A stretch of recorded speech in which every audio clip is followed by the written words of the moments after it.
আসসালামু আলাইকুম এসএসসি পরীক্ষার্থীরা, কেমন আছো সবাই? আজকে তোমাদের আইসিডি পরীক্ষা অনুষ্ঠিত হয়েছে এবং এই মুহূর্তে ভাইয়া তোমাদের কুমিল্লা বোর্ডের সমাধানটা দিয়ে দিব। গসেট থেকে পড়ছি, সবগুলো সেটের প্রশ্ন একই রকম এবং তোমরা সবাই প্লিজ চ্যানেলটা সাবস্ক্রাইব করো, কারণ তোমাদের অনেকেই জানতে চেয়েছো ভাইয়া এমসিকিউতে 7, 8, 9 পেলে পাস করবো কিনা। এই সম্পর্কে বোর্ডের তথ্য অনুসারে ভাইয়া যে ভিডিও পেয়েছি সেটা প্রমাণ সহকারে দেওয়া আছে, প্লেলিস্টে দেখে নিও। সো গ নম্বর সেট থেকে পড়তেছি কুমিল্লা বোর্ড। দেখো, 1-এর উত্তর হবে ক, 2-এর উত্তর হবে ঘ, 3-এর উত্তর হবে ক, 4-এর উত্তর হবে খ, 5-এর উত্তর হবে গ। এরপরে দেখো তোমাদের 6-এর উত্তর হবে খ, 7-এর উত্তর হবে ক, 8-এর উত্তর হবে ঘ, 9-এর উত্তর হবে খ। পরবর্তী পেজে ভাইয়া চলে আসি, সেখানে দেখো 10-এর উত্তর হবে ঘ, 11-এর উত্তর হবে গ, 12-এর উত্তর হবে ঘ, 13-এর উত্তর হবে ঘ, 14-এর উত্তর হবে খ, 15-এর উত্তর হবে খ, 16-এর উত্তর হবে গ।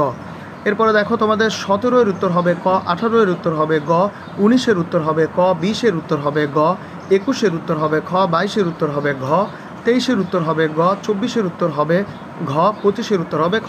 এই হচ্ছে কুমিল্লা বোর্ডের তথ্য ও যোগাযোগ প্রযুক্তির সম্পূর্ণ সমাধান এমসিকিউ ভাইয়া দিয়ে দিলাম। সবাই চ্যানেলটা সাবস্ক্রাইব করে ভাইয়ের সাথে থাকো।